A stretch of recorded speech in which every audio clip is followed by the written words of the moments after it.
You're listening to the We Are Libertarians podcast network. Find all of our shows at wearelibertarians.com.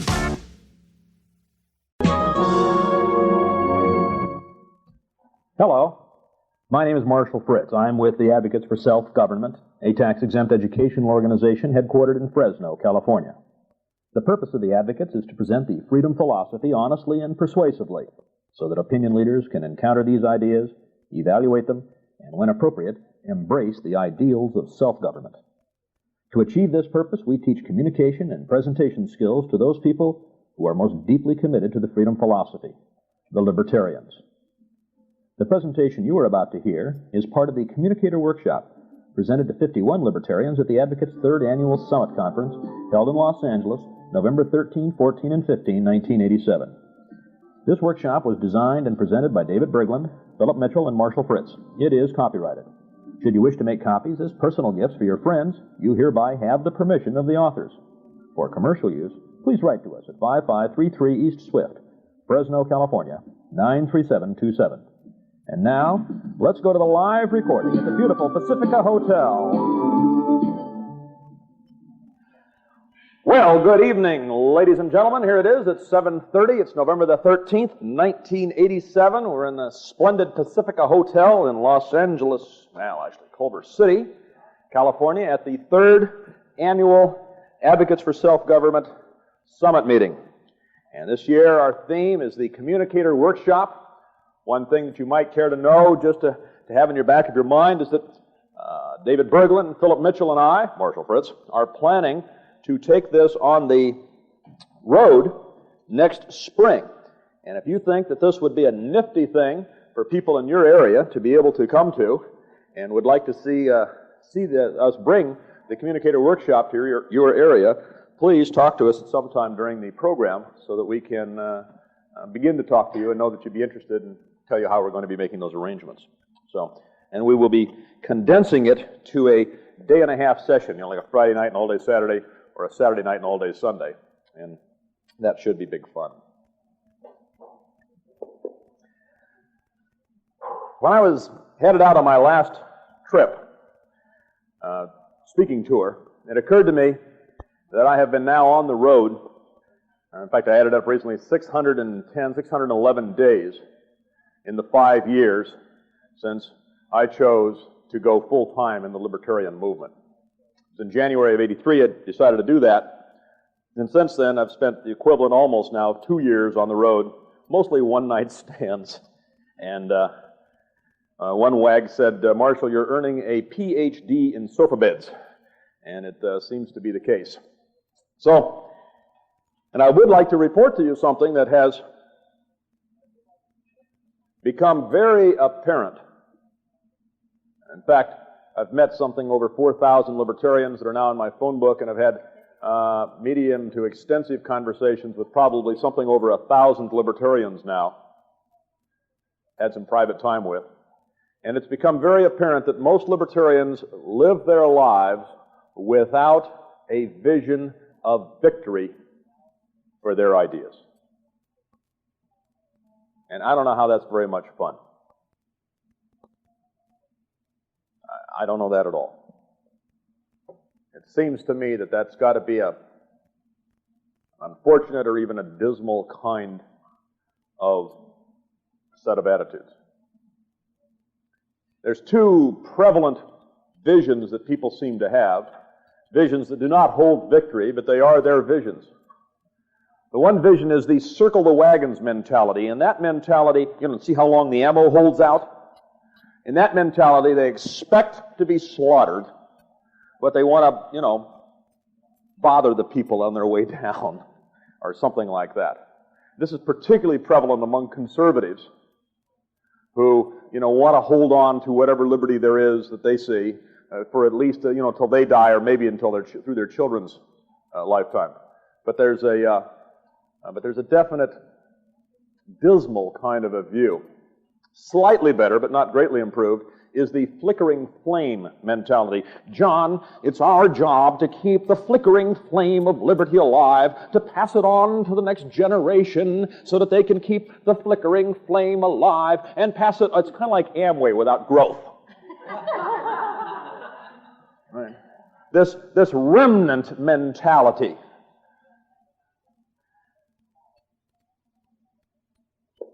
I had the opportunity a few years ago to be a soccer referee. I did a lot of refereeing, but I did a soccer announcing. Good evening, ladies and gentlemen, and welcome to the big game, kind of a thing, professional soccer announcing. So I got to know a coach, Bob Ridley, and he told me one time that the difference between a good soccer player and a world-class soccer player is that a world-class soccer player has a vision of that ball going into the goal. He can see it going into the goal. 20 seconds from now, 2 minutes from now, 20 minutes from now, but he can see that ball going in the goal. And there may be some other player that's better on the ball and kicking and, pound for pound, in a sense, can outplay the person, but the world-class player has vision. And I believe that if we are to become a world-class movement, a successful ideological revolution, that it is going to be because we who are members now start to develop a vision of victory for our ideas. I think it's crucial. I got a lot of stuff for sale out there. You can get tapes, you can get books, you can get T-shirts, you can get, we expected to have the mugs. How many of you have seen the world's smallest political? We got quizzes, we got the world's smallest political quiz. If you ever see one smaller, don't tell me. I'm living in paradise thinking that this is great. We've shipped about 100,000 of these little quizzes so far. We've got it now coming out on a coffee mug. Can you imagine having one of those? Isn't that great? Anyway, got lots of training materials and supplies, and the kitsch of liberty available. Right. But I don't have visions for sale. I think each of us needs to construct her or his own vision of victory. I'll share with you a couple of mine, and then we're going to get on with it, and I'll leave you to when you're driving home tonight or wafting off to sleep to start thinking of your own vision of victory. But I'll give you a couple of mine. All right. 25 years from now. In fact, let's do a little test. Add 25 years to your current age. Do it in your head.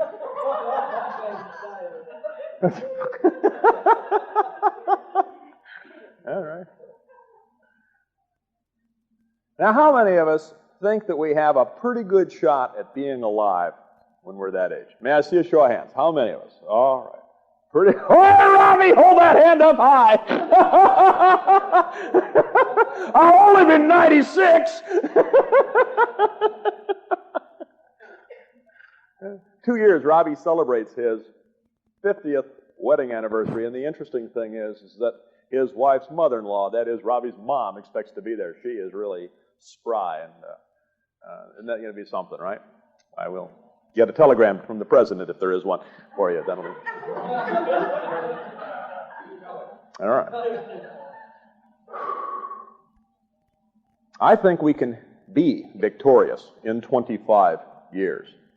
And I think that 25 years from tonight, we may be at the largest ballroom in Los Angeles attending a reunion of the Southern California aspect of the Libertarian movement.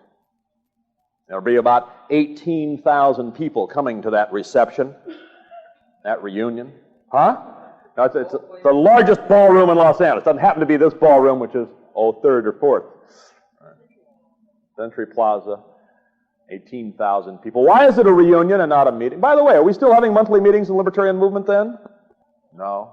It's a reunion. Why is it a reunion? Why is it a reunion? Think about it. Did the abolitionists have monthly meetings in the 1870s? Huh? No, why not? They lived too far away. We're going to try it over on this side of the room, all right? Did the abolitionists have monthly meetings in the 1870s? No, they were... Hell no. Okay, thank you. Why not? Because they had achieved their objective. They had won. Now, did that mean that they never got around? I mean, personal slavery, private soul tenancy slavery was gone. And the abolitionists had won, right? So they didn't have a movement left anymore. Now, that mean that they never saw each other again? No, they went to reunions. Have a beer, a couple of pops, talk about the good old days when it seemed impossible. Remember back in the 1830s and the 1840s, and everybody laughed at us, freeing the slaves? Ha, ha, ha. Well, come on, get practical. We got to have cotton. You want people to run around naked? Kind of a prevert are you, you know? Yeah. But they'd won. So there they are in the 1870s. They're having their reunion. Here we are 25 years from tonight. Hi, Greg. Largest ballroom in Los Angeles. 18,000 people. The reception. Robbie's doing just great. He's in his walker. All right. Now he's staying out of the wheelchair. Okay. I'm saying walk on the other side of me. You know I'm deaf on that ear. Okay. And as we're walking to the big ballroom there for our reunion, we pass a little room. It's about this size, and we look inside to see who's meeting in there. We're just curious. Now, why do we chuckle? Huh? Why do we chuckle? You don't know why we chuckle? What? Why do we chuckle? The Flat Earth Society? Why, those silly people didn't hear about an important ideological revolution that we had 400 or 500 years ago, right? They're not with it. And we have a little chuckle at their expense. We keep on walking. We see an even smaller room, about half the size of this one. We peek inside.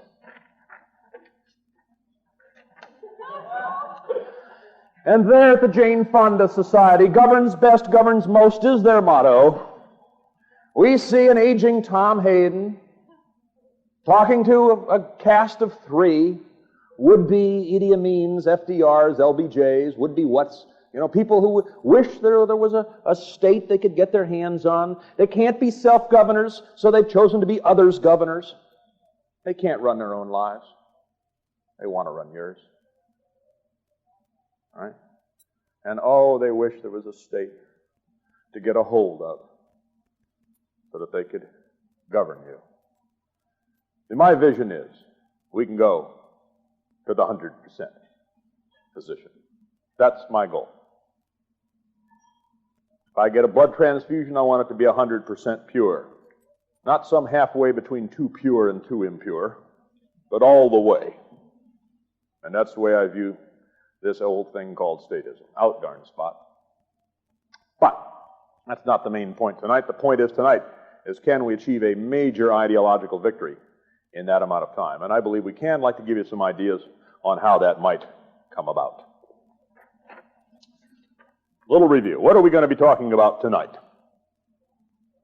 We're going to talk about our goal for a second. We've already done that, as a matter of fact. But I think it's a true statement that for every libertarian, when we become a libertarian, when we get these notions, when they settle into place, when they come into focus, when we have that aha experience, instantly we have a goal that we want to live in a society where near everybody has the same opinion.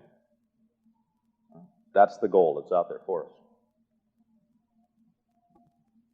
David Berglund once said that it seems to take about 30 seconds for a new libertarian to go from the aha experience to lapel grabbing. All right? Now, I was confused for 40 years, but I can straighten you out in an hour. Kind of an attitude.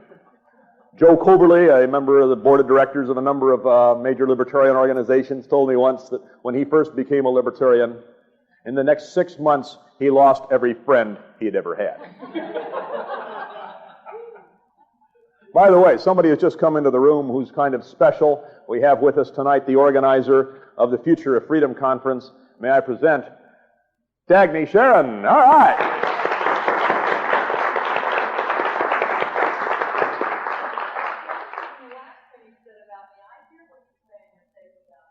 That's right. Well, I'm trying to get through the room so you can hear it on the other side of the partition. So let's talk about a strategy of how we can get from where we are now to there. What we're going to be talking about tonight is the whole notion of idea transfer and how an idea starts and then goes out to a larger, and ever larger number of people until finally, it somehow gets to everybody. So we're going to look at that process and see what we can learn And what we can learn, we're going to look at it in two levels. One, the kind of great big picture, and then I'm going to try to narrow it down to a fairly specific but still theoretical picture. Sunday, we will be completing this presentation, if you will, or the other half of it, where I'll give very specific suggestions on what you can do next week when you get home. What you could start on, if you will, Sunday evening. So we're going to do some theoretical stuff now, but it's going to set the stage for some very specific and practical suggestions that you can take home with you. We're going to discuss tactics, and we're going to discuss tactics that are appropriate now versus tactics that will be appropriate then. When is then? Then is at the time of the surge. I expect that this ideological revolution will be completed with a kind of a surge, and we will define the surge. We'll look at some examples from the past. Let's get started.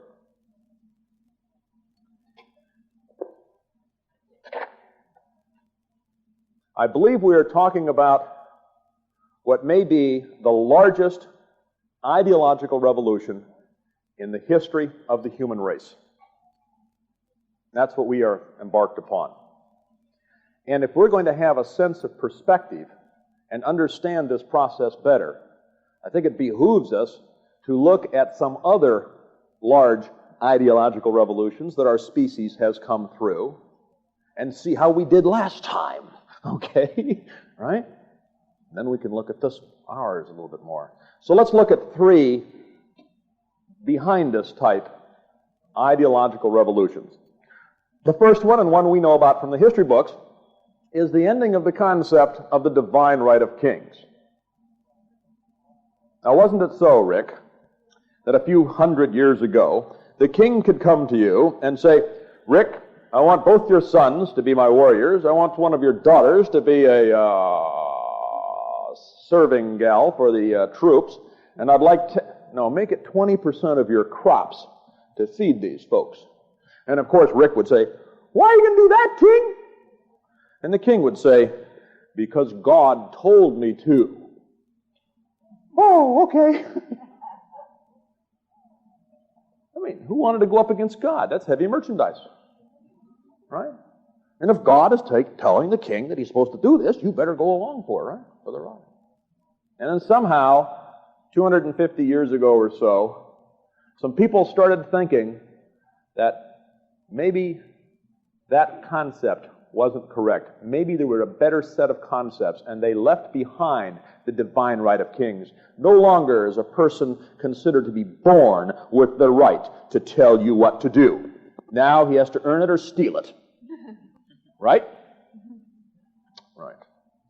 And this is a major ideological revolution to leave this notion, this ancient, long notion behind. Another one that we know about, also from the history books, is the ending of chattel slavery. For thousands of years, men and women thought it was perfectly decent and natural for one person to own another. Why, there were men of the cloth who could point at the good book and say, St. Paul told the slaves to go home, be good. Clearly, God approves slavery. Right? They were preaching that way. They were preaching that way. But somehow, pretty much all over the planet Earth, people somehow questioned and then discarded that notion that one person could own another. And not just with blacks. We pretty much have gotten beyond the notion that a husband can own a wife.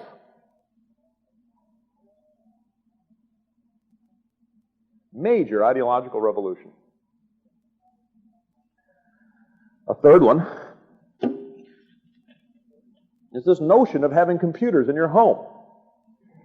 Now, 10 years ago, 11 years ago, 1976, I remember scoffing at the notion of people having the computers at home. Now, recognize something here. I had twice been at a leading edge of the computer business. I had had a computer at home as early as 1966, or a terminal. My kids grew up, can I go play on the terminal, Dad? kind of a thing. So as 7 and 8 and 10-year-olds, they were all used to the computer. So here I am, a leading-edge kind of computer guy. And when they first started talking about home computers and Apple and that sort of thing, I scoffed. Oh, you're going to balance your checkbook? How cute. You're going to keep your recipes on? Oh, how charming. Well, I'll tell you, ladies and gentlemen, today I keep my recipes. On my computer. How many of us in this room have a computer at home? May I see? Oh, my goodness. 68% of the group. How many have two? 3? Do I see 3? Do I see 4? I had to get to 5 in Denver before Bucky Carr would finally. Do you have 5? You bought it last Saturday. That's it for Art Rafton in Seattle. We've lived through that ideological revolution. Something that seemed to us as nonsense 10 years ago is now accepted.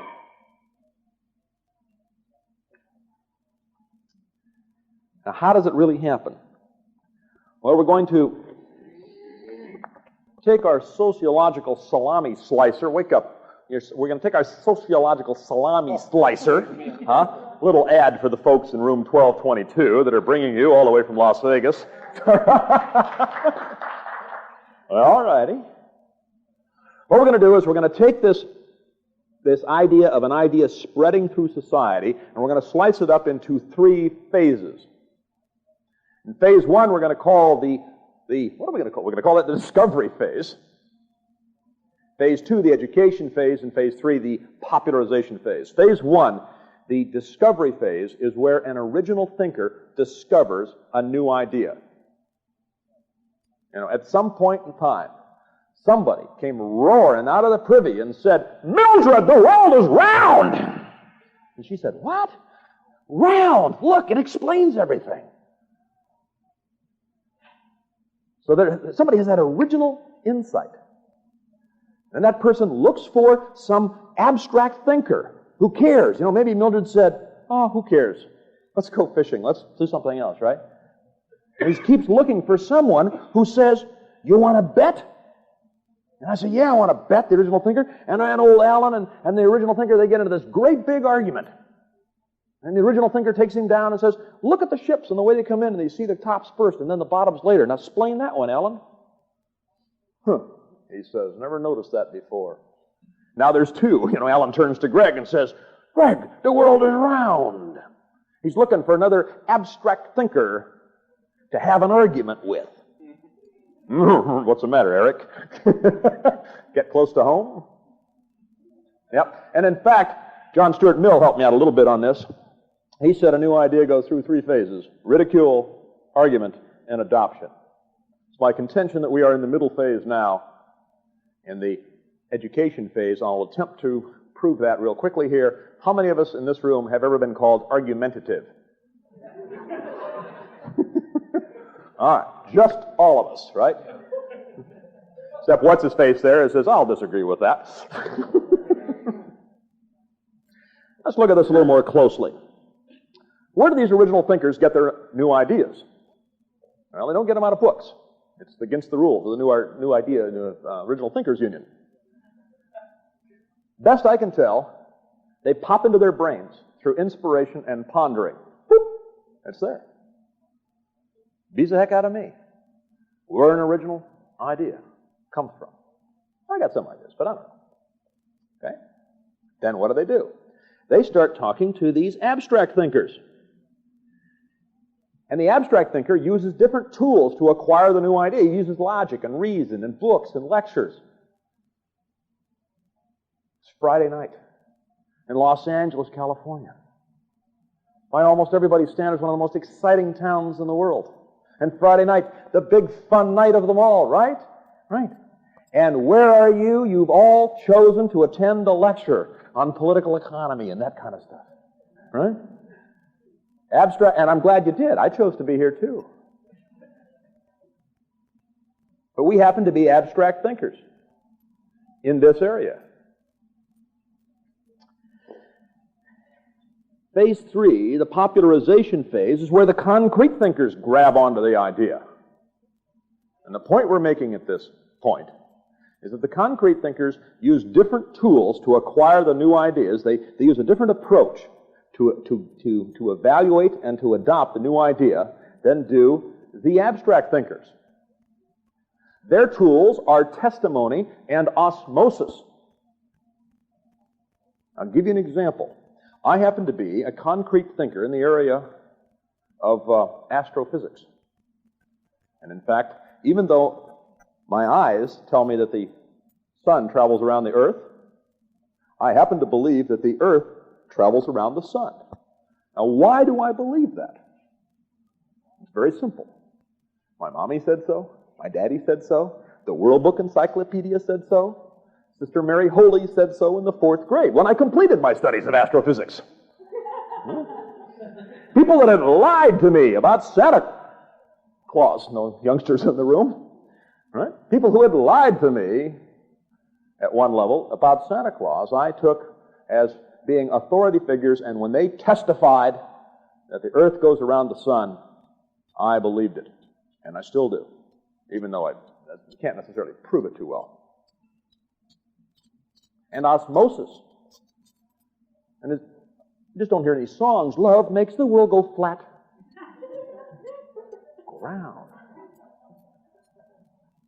3-year-olds play with little beach balls that show the earth, okay? And here's where Grandma lives over on this side, and we live over here. No, they don't fall off, right, in Australia.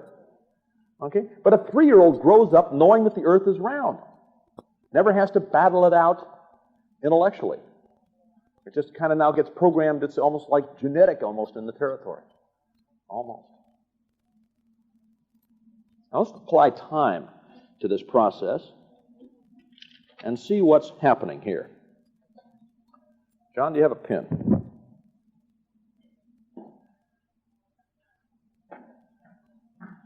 There's 3 phases. I'm showing time at the bottom of the chart, and then along here. By the way, how many of you know that you can see this in your workbook? And if you want to see it very clearly, good, there you are. Page 5. Page 5. You can see that I've cleverly drawn the vertical scale as semi-log to impress the technical folk. And what that is, it's called semi-log dropping.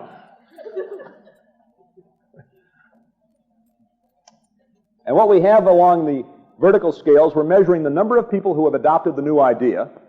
We have time coming across the bottom. And the first thing we notice is that phase 1, the discovery phase, is always the longest of the 3 phases, because it goes from the beginning of time up until the person has the new idea. At that point, phase 2 starts, and we start reaching the abstract thinkers. We are right now, in my opinion, at about 250,000 libertarians in America. A lot of them can't spell one way or the other. I don't happen to like that particular metaphor unless we also are willing to discuss whether the I is italicized and the T is boldface in the word, so I don't know. But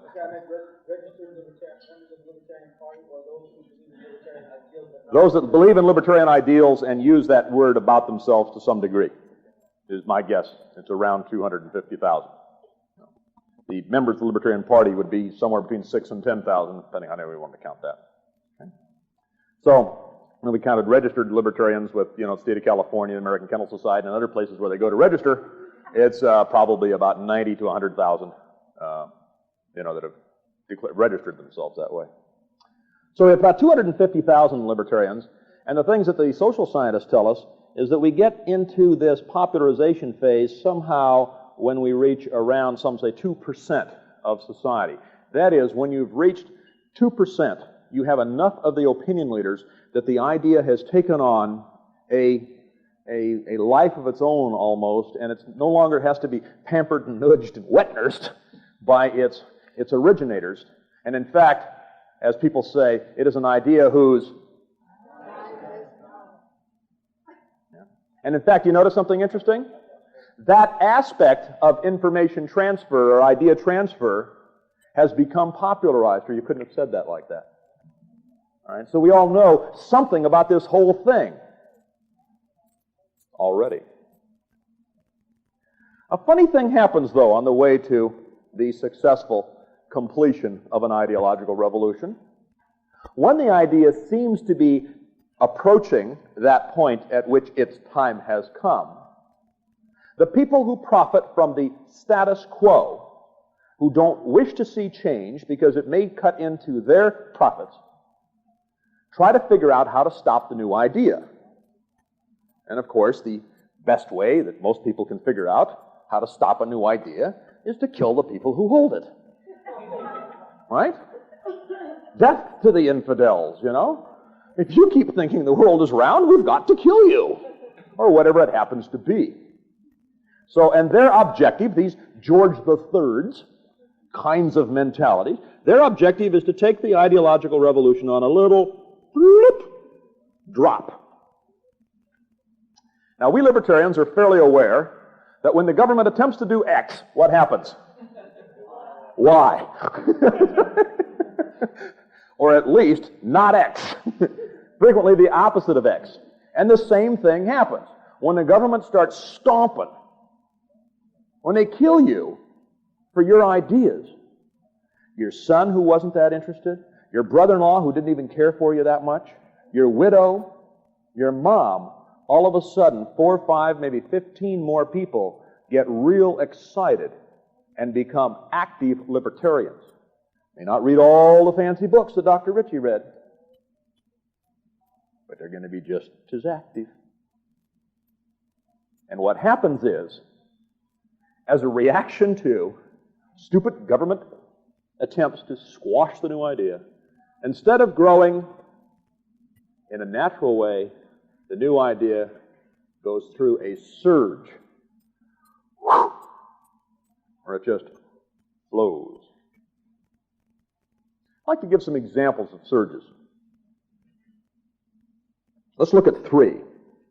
One took place in less than 7 months, another one in less than 7 days, and one in less than 7 hours. 7 months. In January 1776, an Englishman published a little book, little pamphlet, called Common Sense. He was so scaredy pants of his own book, what he'd written, he wouldn't put his name on it. Now, it sold a lot of copies, so in the second edition he did. So we know it was Thomas Paine who copped the credit for writing what he wrote. And in fact, they sold 300,000 copies of that little booklet and a population base of 3 million.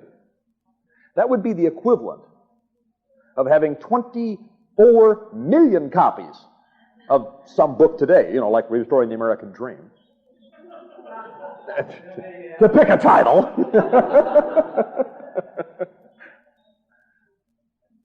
And for that book to be having no competition from TV, magazines, VCRs. In fact, not even much competition from other books. That thing was the talk of the town. January, February, March, April, May, June 1776. And in July 1776, over 50 leadership-type people signed their name. 50 opinion leaders, 55 I think, opinion leaders signed their name on a document of treason. One of the great tragedies of the way we teach our children about the American Revolution and about the Declaration of Independence. One of the ways that we drain the life out of what happened in those months is by not teaching them that Thomas Jefferson and John Hancock, Sam Adams and the gang were traitors. That they had discussions. They sat down at dinner and they talked to their wives about where their things were so bad that treason was okay, that God himself could both say that this is all right. That's the discussions they had between husband and wife. between brother and brother, and brother and sister, and father and son. People had to talk about this because they had to make decisions as to what to do. Now, we all know there is no such thing as a successful trader. He's known as the father of his country. We rob our children of a whole aspect of that revolution. 7 months. Let's try one in 7 days. In fact, all of us in this room got to live through this one. It wasn't even quite 2 years ago. Wasn't there a time over there in the Philippines when you came to the opinion that Marcos had pretty well stolen that election? Wasn't there a time in there that you thought, well, he did it? Weren't you ever of that? Were you of that opinion? You were? Huh? That he had it? Huh? The son of a gun did it. It was a little bit hanging in there, but he did it, right? And then what did Aquino do? Well, she called up the local cardinal, Cardinal Sin, and said, hey, Card. Oh, wait a minute, I'm a little ahead of myself. A few of her troops, or some troops, were loyal to her and went and captured a radio station, right? And they started broadcasting, Marcos, go bye-bye, Marcos, go bye-bye, or some other songs like that. Trying to tell people in the Philippines it was okay for Marcos to leave. And what's a dictator to do? Huh? Come on, he gets out the dictator manual, and what's he to do? Take the station, right? Right. Get a few crack troops, send them in there, and whoop, we got it back. So he gets his crack troops and tells them to go. But Aquino was on the phone to the cardinal and says, hey, Card, got an idea. Why don't you get on the radio and tell 1 million or 1.5 million people to go stand in the street and keep the crack troops from bothering our guys? The cardinal says, hey, that sounds like a heck of a gig. Include me in. And he does it. And 1.5 million people. And here come the crack troops. Mom, could you move out of the way, please? Oh, my God, it's my 8th grade teacher. I can't shoot her. Huh? I mean, she'll send me to the principal. She was a battle axe then, and in no way I'm going to go up against her with this little puny cannon. They couldn't shoot their way through, could they? And the idea traveled through the Philippines, around the world. It managed to penetrate the Beltway itself. The idea that it was okay for Marcos to leave, that seems to be what needs to be done. And we've all heard of the phone call from Paul Axtell to Marcos. Yeah, hey, guy, we'll send in a plane for you, and, if you get out now, you probably take a few pair of shoes. Otherwise, they're going to string you up. You're going to look like Mussolini. Yeah, gig's over. Because people changed their mind and decided, yeah, 7 days, fewer than 7 days. And there's one that some of us lived through and all of us know about. It took less than 7 hours. Of what do I speak? Of what do I speak? Pearl Harbor.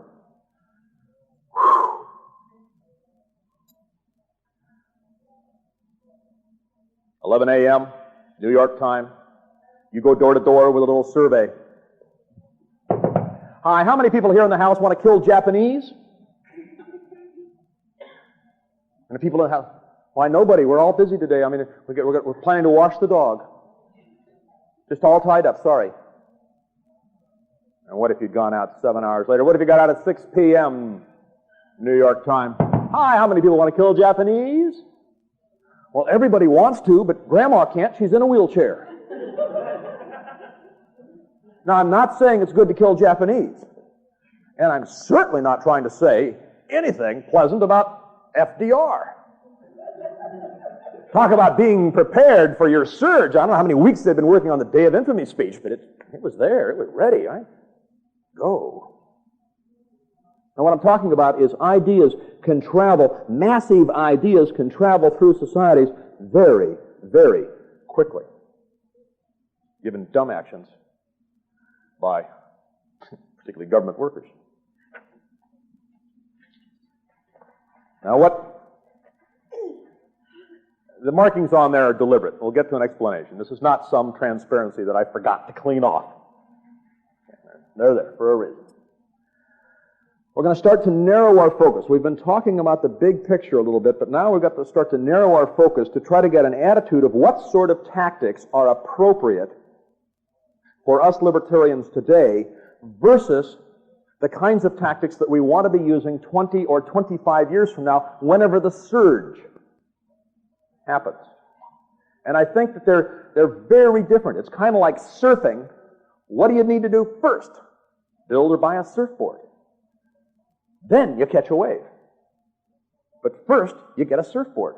And the process of building a surfboard is a totally different kind of set of actions than riding the wave. And our tactics that we need to do now, 5 years from now, probably still 10 years from now, 15, and maybe even still 20 years from now, are different kinds of things than what we need to do at the time of the surge. And I think one of the frustrations that so many libertarians have is that they're out there in the water trying to paddle their surfboard, but they've never built it. Get all wet and get all disappointed. Now, let's look at the difference of what's going on. What we need to do now is to win the minds of men and women. Their minds. At the time of the surge, we're going to need their bodies. Not that you can have the mind today without a body, right? I mean, every one of you brought your carcass along with you tonight, right? Carcasses for liberty. But it's mostly your mind that's here. At the time of the surge, it will mostly be the bodies. Today, we grow one at a time, two at a time. We count our successes. And if we get thousands, that's so great to have successes in the thousands. But we're growing one person at a time. At the time of the surge, I believe, ladies and gentlemen, that our movement will grow at 1 million new members per day. That we will go from the 5 million point, that is the 2%, to the 50 million point in conceivably a month and a half. As that idea surges through society. Today, the process of becoming a libertarian is highly dependent upon the intellect for most libertarians. At the time of the surge, it will be primarily an emotional response. And the people who are leading the movement at that time, and won't be us, it'll be other folks, not because of our age, but because the kind of person who's needed then, will know how to appeal to those emotions. And it's not that we don't have emotions today. We do. How many of us have some emotions about coercion? The IRS, the INS, the FDA, the FTC, the DEA, the right? How many of us have some? Yeah, we have some emotions.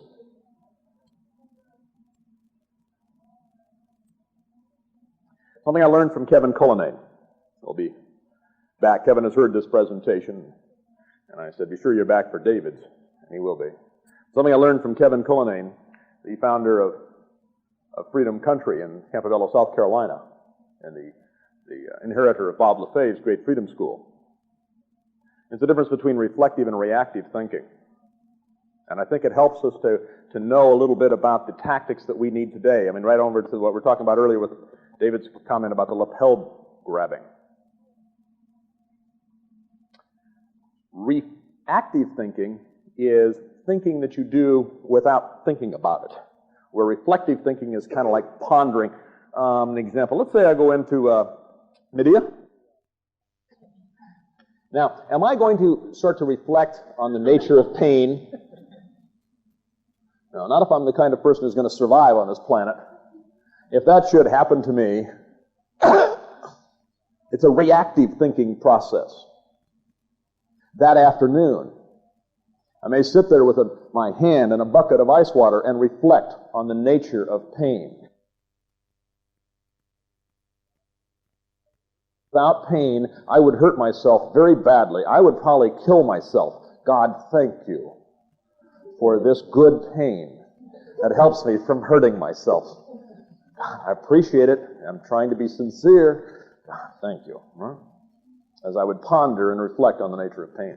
So there's reactive thinking and reflective thinking. Today, the process of becoming a libertarian for many of us is a process that employs a great deal of reflective thinking. Not all of us. Some folks are natural libertarians. They were born that way. You know, we aren't too sure, but may have been prenatal libertarians, right? Kicking to get free, right? Oh yeah, Harry. And they just, boom, they came out. It was in every corpuscle of their body. How many of us were natural libertarians when we discovered this movement? Our reaction was, where have you been? Show of hands, please. Almost a little over half, 53%. Okay.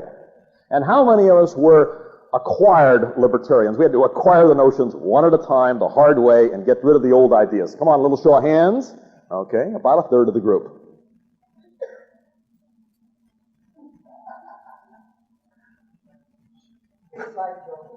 Yeah. All right. We'll keep it that way. Now, we need to figure out how to get more people to acquire these libertarian ideas, because if we just exhaust ourselves looking for existing libertarians that don't know about us, that's a rather small, finite group. So we need to develop libertarians out of people that just have the possibility, the potential of becoming libertarians, and that entails a great deal of reflective thinking. Now, I'd like to propose an example here of a funny sort of a situation. It is a hypothetical case, and get some reactions from you. By the way, tell me some names of some people that you think are really superb one-on-one communicators on the libertarianism, particularly somebody who's, say in your home area. Who do you know that's good? Emmerling, Michael Emmerling, superb. Who's another one? What? Kim Goldsworthy, yes. Bill White, sure, from Northern California. Huh? David Nolan from Georgia now, right? Who else do we know? Who do you know in your area that's a great libertarian communicator? Dick Body. Okay? All right, we got a whole bunch of people there. Let's take David Nolan as an example. David's fairly well known amongst us libertarians. He's here in the room tonight. He's the inventor of the self-government chart, a.k.a. Nolan chart. Pardon? You keep changing it, that's right. Primary founder of the Libertarian Party. And let's say you, in this hypothetical situation, have a choice to make of getting David Nolan in front of, pick some celebrity. Now, the reason all those names are crossed out, we're talking about 3 hours in private. I used to have Phil Donahue or Gary Trudeau up there. Gary, not Pierre. Okay. If you're going to go fishing, you got to have water.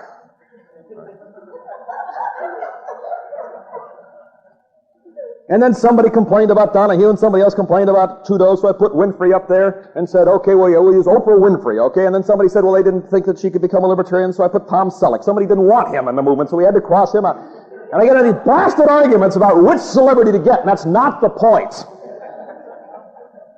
So we'll take Oprah tonight as a candidate celebrity, and our choice is, a little hypothetical is, do you choose to get David Nolan in a private, let's say it's on an airplane next to her, sitting there in an airplane lobby waiting for the airplanes or whatever the heck, but he has an opportunity to have 3 hours of conversation, uninterrupted in pleasant surroundings with Oprah Winfrey? Or do you choose to put him on the Johnny Carson show a week from Thursday for 15 minutes? What do you choose? So what do you choose? Choose. Speak. Oprah. Carson. Oprah. What? Huh? Ask. 3 hours. 3 hours. Oprah. Why, Dr. Wallace? Cal, why Oprah for 3 hours? So you can get it into her mind and convince her. Right on. Why else? Somebody else over here said Oprah. Why'd you say Oprah? Yes. Because for years, her ideas would be more libertarian and were be coming out daily. Hey, John. What they're talking about is time and time. What Cal is saying is that it takes more than 15 minutes to get past the barriers and the preconceived notions and all the rest of the stuff. It takes a little bit of time. And maybe in the first hour she finds that David is a nice guy and a decent sort of person and an enjoyable person to be with. And maybe in the next hour she finds out that he has some good intentions for people that she cares about. Some really good intentions. And maybe in the next hour she finds out he's got some really different ideas to achieve the same thing she wants to achieve, and she gets real curious.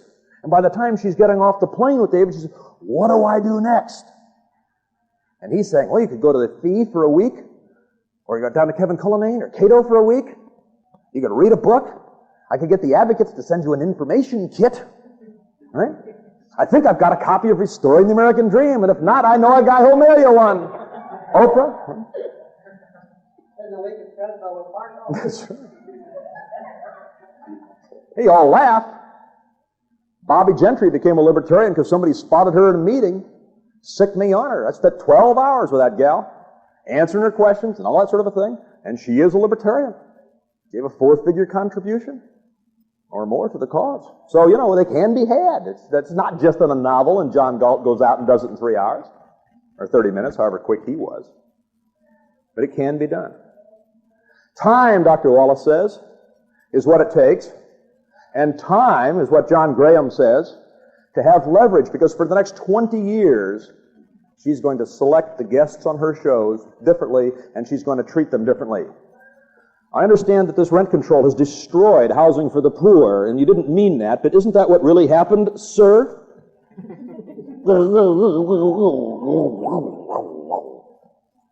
Right?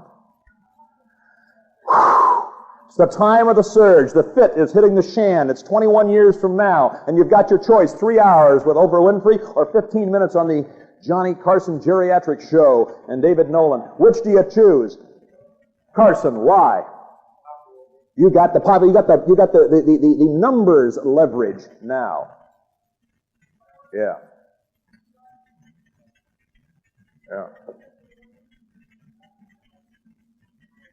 Tactics. There are implications for us. Now I'd like to make a final point before we close this segment. One of the reasons that libertarians despair of victory is that they know that they acquired the ideas through this logic and reasoning, and they've read all these books and everything, and they're so smart, and the rest of the people just aren't smart enough. And people don't read all the books I give them, right? And the newsletters with no margins, just text. They don't seem to read, right? And it's a shame. Everybody's nodding. It's a shame. Or if they do, they read Harlequin novels. And libertarians are just despair of victory because these other people won't read. But I say that other people, the people who don't read, the concrete thinkers, can become just as ardent a libertarian as you are.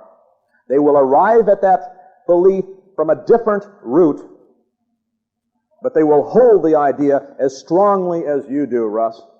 And I'd like to attempt to prove that now in an odd way. And I'm going to need your cooperation. You have been put in a terrible situation. You are going to be asked a question. If you answer correctly, you will live. And if you answer incorrectly, you will die. Okay? Now, life is a value for this game, so I don't want anybody arguing, okay, about that. All right? Life is a value. And you signify yes by standing. So I'm going to ask you to kind of loosen up, just back your chairs up, just get ready to stand, because you're only going to have 5 seconds to do it, should you decide to stand. Okay, so back your chair up, get ready, okay? You don't know if you're going to stand or not, because you don't know if the answer is to this question. You don't know the question is. You don't know if you're going to say yes or no. Does E equal MC squared? 1001, 1002, 1003, 1004, 1005. Okay, stay standing. Stay standing. Okay. Now, look around a little bit. Okay, now sit back down. Now, next question. Different sort of a question. But how many of us can give a pretty good explanation, not exactly right on, but pretty good explanation of why it's C squared and not C cubed? Will those now please stand? Go ahead, stand up. I'm not going to ask you to do it, but who can do it? Yeah, usually there's a couple of people. Why is it C squared, not C cubed? All right. Mr. MIT, let it be known that David Nolan stood up and is prepared to talk on this subject now. Thank you, David. All right. Now we have a very special group that we're going to ask to stand. If you stood the first time but weren't able to the second time, please stand and remain standing. Look around the room, ladies and gentlemen. I want you to look at what intelligent-looking people look like abstract thinkers in the area of political economy, but concrete thinkers in the area of physics. These are people that are willing to die for something they don't understand. Right? They will risk their life. But they don't. Thank you. Let's give them a hand, all right? Concrete thinkers, one and all. I was standing, by the way. I should tell the radio audience. What? Some of us have just forgotten, says Professor June. Dennis? Okay. Yeah. You see, when we're growing by the millions, those new people are going to be different kinds of libertarians than you are. They will understand it at a different... Governs best, governs least. Isn't that all there is to it? Do we have to read all those books and the pointy heads do?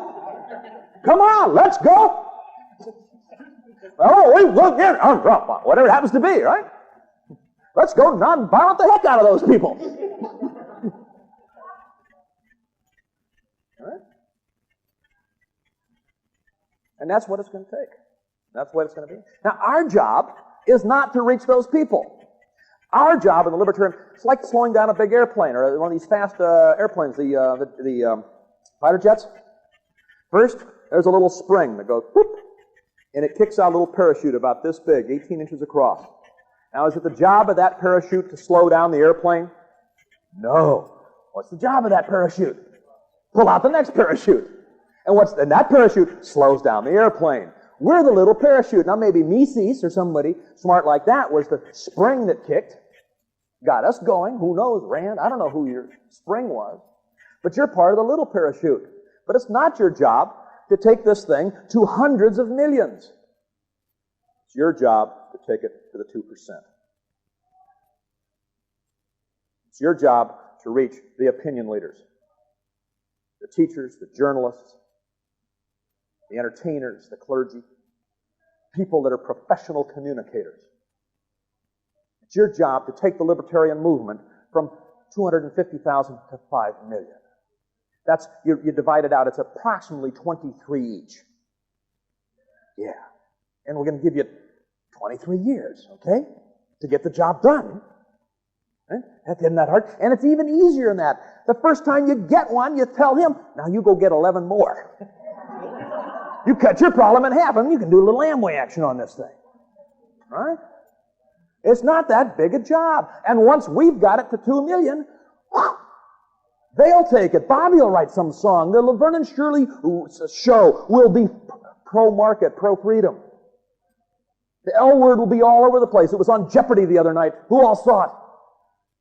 Jeopardy. Jeopardy's a game on a television. I got a call from a guy in the Eastern time zone. Says, Marshall, you watch Jeopardy tonight. I said, what's that? Well, the toughest question, the last question on the big game, with the 10th question, the $1,000 question, and the final thing, the whole thing was on Indians, and the last question was, who was second place in the Libertarian Party nomination this year for President of the United States? And this guy hit the buzzer and said, Russell Means. Oh, ladies and gentlemen, it is true that we have already started the popularization phase. It overlaps, it's happening, and it's also true that there's still original thinking going on. We're going to close real quickly. It's not an important note, but it's funny. How many of us saw the Nolan chart in Doonesbury, January the 16th, 1985? I know one person who did not, David Nolan. Because 1 week later, I called him on another subject, and I thought I'd pay him a little compliment and stroke him a little. So I said, hey, David, how did you like the Nolan chart last week in Doonesbury? He said, what? I said, well, you read Doonesbury? Yes. You didn't see it? No. It was a little too subtle for him. That's right. He was studying C-squared. But I'll give you an example of the popularization phase real quickly here.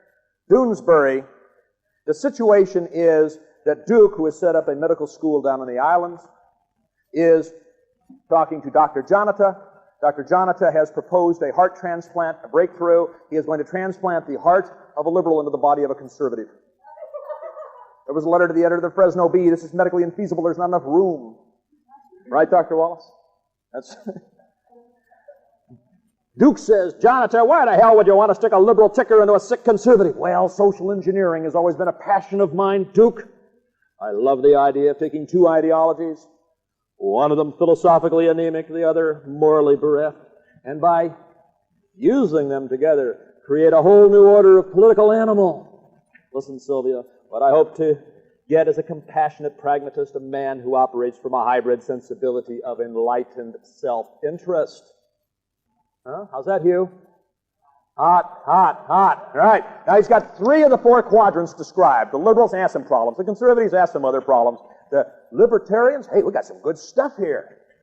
We blend the right side and the left side of the conservatives and liberals. We got something good. But Duke, the great geneticist that he could have become, ever a cynic, says, what if it backfires? He says, what if it comes out wrong? He says, what if you get the worst traits of both? He says, what if you just get a bigot who likes brie? Duke is asking, what if you just get a Marxist? Jonathan says, I'll pull the plug. I take pride in my work. Ladies and gentlemen, we can win. These folks called the baby boomers are ours in 25 years. They are going to own the newspapers, own the TV stations, be the deans of the business schools, be the Catholic bishops. We'll see a pastoral letter that says it's a mortal sin not to be a libertarian. Right? Well, reach a priest today. You got a bishop tomorrow. Go get him. We can win. Thank you very much for coming tonight.